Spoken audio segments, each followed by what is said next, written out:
What's going on, guys? For those of you guys who've been following along, welcome back.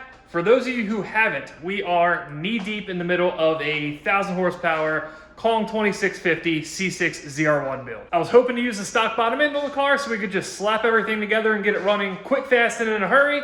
Didn't work out that way. We had to ship the short block out to LME in Houston. They're gonna take all the stuff that we had already acquired for the build, put it on the short block, dyno it, break it in, and send us an engine that is ready to go right back in the car. So unfortunately, that did put a little bit of a damper on the timeline for this project. We're not expecting that engine back until March. So while we do have some other projects in the pipeline, before I move on to those, I do want to get everything humanly possible done to the ZR1. That way, when the engine comes back, it's ready to go. First order of business is something that I absolutely hate doing on C6s, and that is tapping the gas tank for an auxiliary fuel pump. We're getting ready to tap this thing and come out here and notice that we got Fernando working on the S2000. I just have one question for you. Yes. How's it feel to be this rich?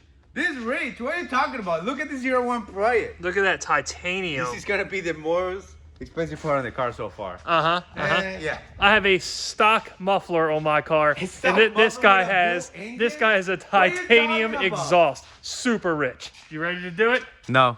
No, neither am I. I hate this. And before everyone starts talking, no, it's not hard. It's just a matter of if you screw up, slip, the drill bit catches weird, you're replacing a tank, and that sucks.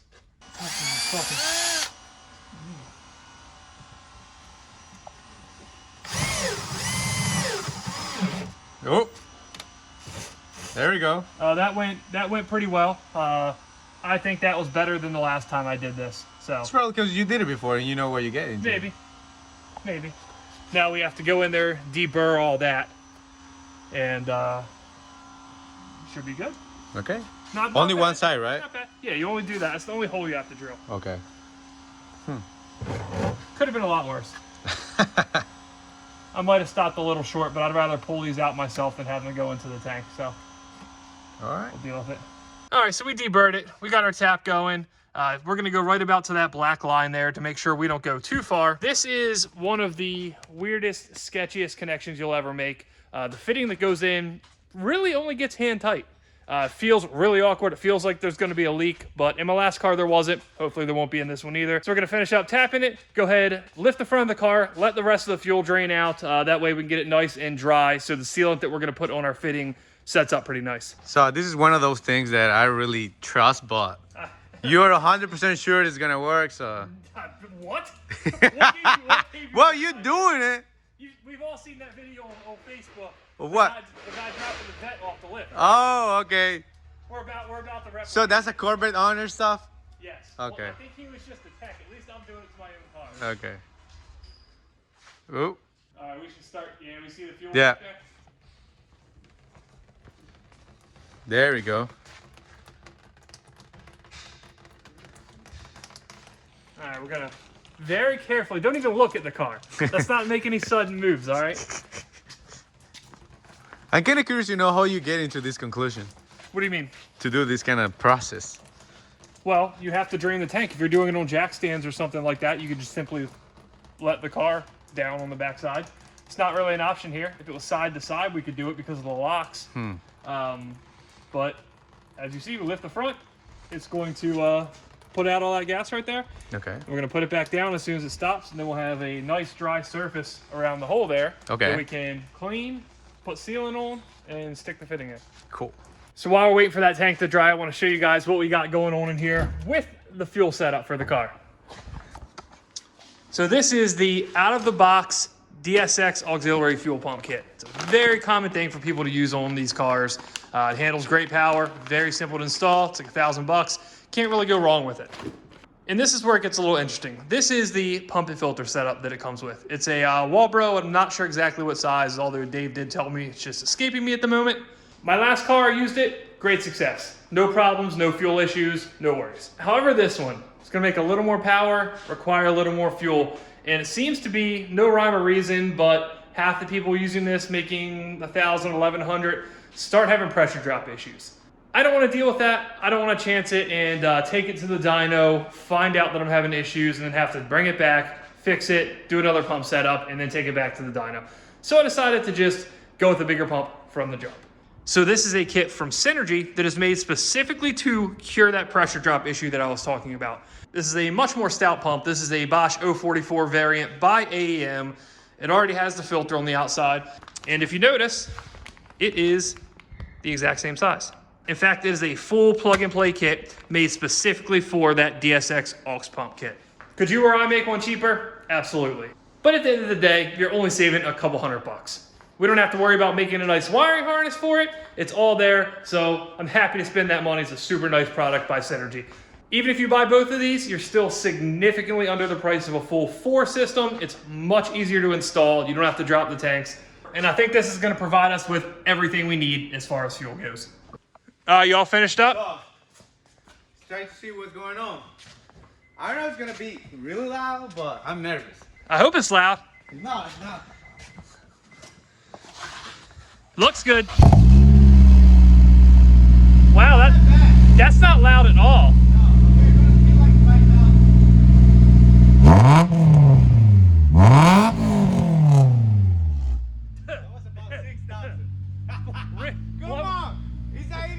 Trying to kill me.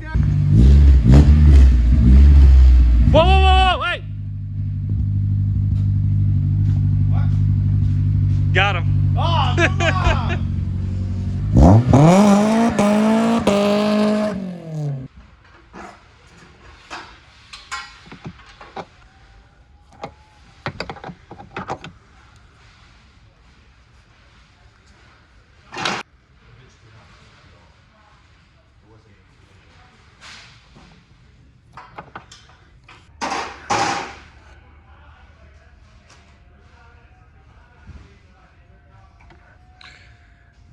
And that is where we're gonna leave that. They are super specific about the fact that you are not supposed to over tighten these things. Obviously this is a pretty soft material, and if you go ham on it, it is definitely ripping those threads out and you are screwed. All right, we have our lines in. I'm gonna give a real quick explanation of how this is ran.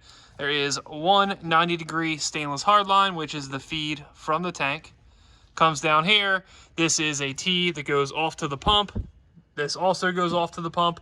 This goes up through the frame rail and connects right there to the fuel feed line to the front of the car. Just one note that I also recall from the last time I did this. I wish they would make these lines ever so slightly shorter, because where they tell you to drill this, and it is one of the last places on the tank that you can drill it on a flat surface, these just sit on there.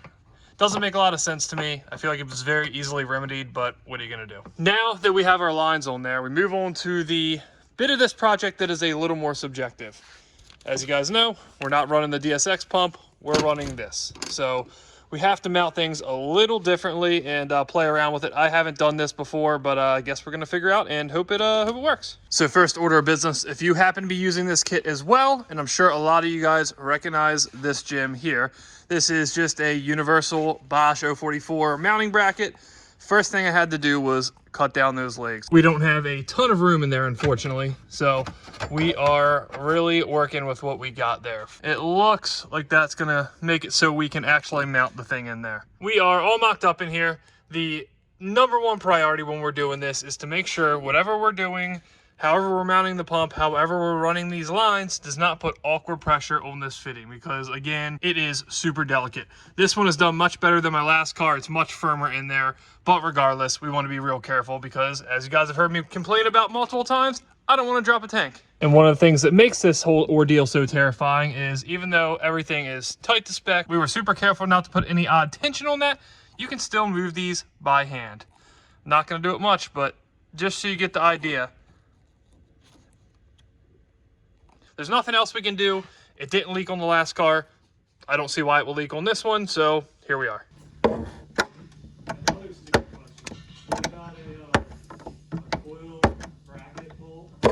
All right, so we are about as far as we're gonna get on the wiring for the fuel pump here. I'm a little unclear on one aspect of integrating the Synergy kit with the DSX kit, so I'm gonna leave it here for now until I figure that out. But that is a story for another day. But otherwise, it's all mounted up there. Everything's nice and neat. I'm not sure what this is for originally, but it is a nice, convenient grommeted hole to run the battery cable for the Synergy kit up into. So that is all going to be nice and tucked behind the fender liner. So we are good to go there. Now, unfortunately, we are about 2 months out on the motor. So we are going to put subframes back in the thing, get it rolling again, and put it outside because we have a ton of other projects coming up, and I don't want it taking up lift space doing nothing for 2 months. I am going to, I think, route a couple of the icebox lines while I have it in the shop, just so I don't have to really mess with it later. We did get all of our fittings in for the drain on the icebox, which I'm not quite sure how I want to run yet, but we'll figure that out. I think it's just going to kind of come out behind the rear bumper somewhere. So for this drain, we are going to run a 90 to the valve, straight through that hole we just drilled. Just have a simple straight push lock fitting here. We're going to run it down, out there, past the bumper beam, and kind of tuck it out of the way. Where it won't be by the exhaust or anything, it'll be away from heat and can drain straight to the ground when we flip that valve.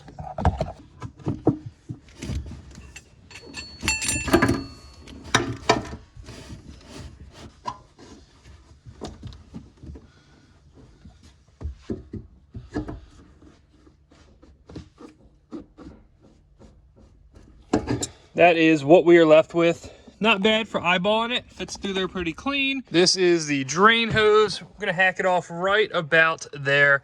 Have it strapped to the bumper, nice and secure. That's all gonna be covered by the rear fender liner, so it's gonna be tucked away, hidden, and nobody will know about it. As far as the rest of the lines, that's where we're gonna leave that for today. I wanna make sure I have my reference point set up front when I'm cutting that push lock hose. That way I'm not wasting hose, not making inaccurate cuts, and we will save that for when the engine is back. So you guys probably saw in a earlier episode that I was unsure about what taillights I wanted to put in the car.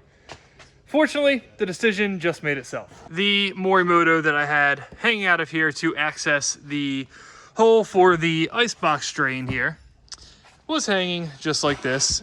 Instead of being a smart person and taking it out, I decided to bump my elbow into it, have it slip out because the connectors are of course broken like every Corvette in the world, and it hit the ground. A small chip turned into a big chip when I threw it across the shop afterwards, so OEM taillights it is. If anybody wants 3 Morimotos, they're gonna be on the website. All right, so those are new taillights. Let me know what you think, even though we don't have much of a choice. So if you guys remember the last ZR1 update video, you probably remember that Eric was in here turboing his Miata, and Tyler was in here prepping his Colorado to get an LSA. Well, both cars are back in the shop, sort of. The Miata is back in the shop, but it's under new ownership. It switched hands in the shipping department. So, new owner, Jeremy. Eric gave up. He didn't want to turbo it, I guess. You know, he was just scared. So, the car sat outside for a month, and now it is on him to complete it. Just to be clear, you are, more of a man than Eric is.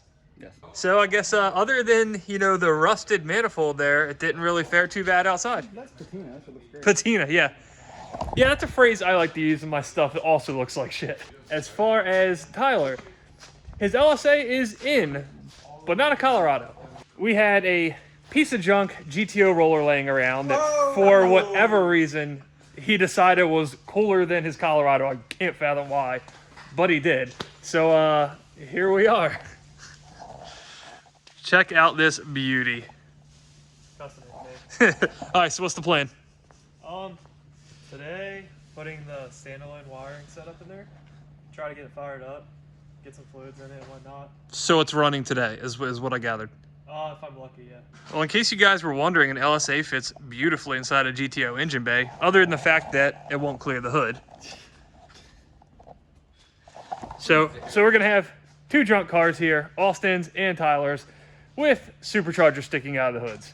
She ain't going nowhere. Yeah, right. Hold on. Is she going somewhere? You think I could slap that thing off there? I don't know. Yeah, she's gonna go somewhere. Okay. All right. She is going somewhere, Fernando. You lied. So I'm sure everybody couldn't help but notice this sick fitment on here. Hey, we got roll the fenders, so we're gonna make it work. Yeah, I don't know if rolling the fenders is gonna make this work, buddy. I'm gonna try to roll them and pull them as much as I can before I cut them out for the flares. All right, just don't put a jack stand through your oil pan. Yeah. All right, I'm hoping this thing starts up today. I guess you'll know if it does, so fingers crossed. Jeremy is ready to start this thing, so give it hell, buddy.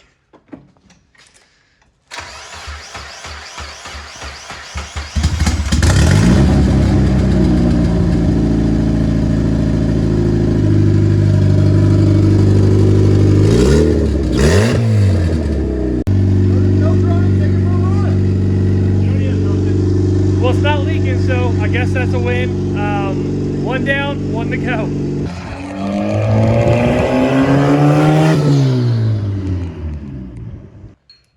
I'll let you know when you're getting close. All right, inch.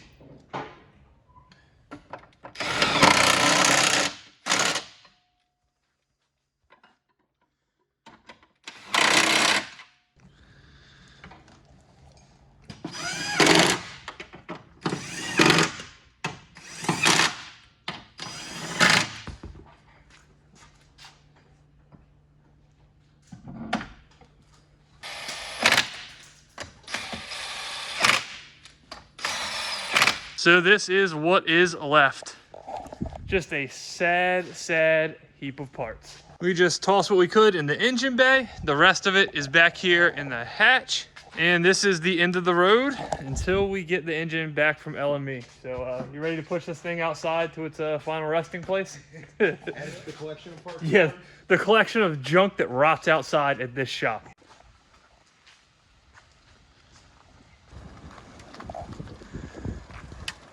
Why do you only let me destroy? Away she goes. So here she is, final resting place for the time being. What a sad sight.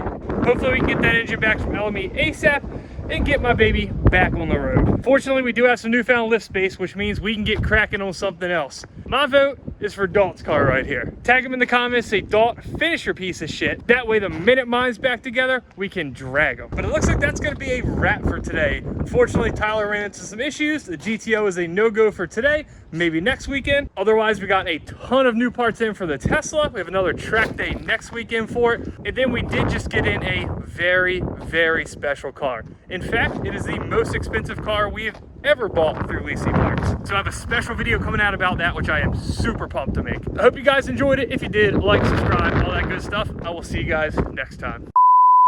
Jesus Christ. I don't make a video in like 2-3 weeks and fucking suck at this. Jesus Christ. Shit can't see anything with this light, man. So while we're waiting for that pump, Jesus Christ. Told you I'm bad at this, Fernando. Gotta get warmed up. So, all right, so we deburred it, got the hole nice and clean. Now we can tap the hole, if you know what I mean. Stupid. I have been saving like literal clips of me just go all out stupid shit and just like slur my words and shit. I'm gonna have like a 10-minute compilation of that shit, but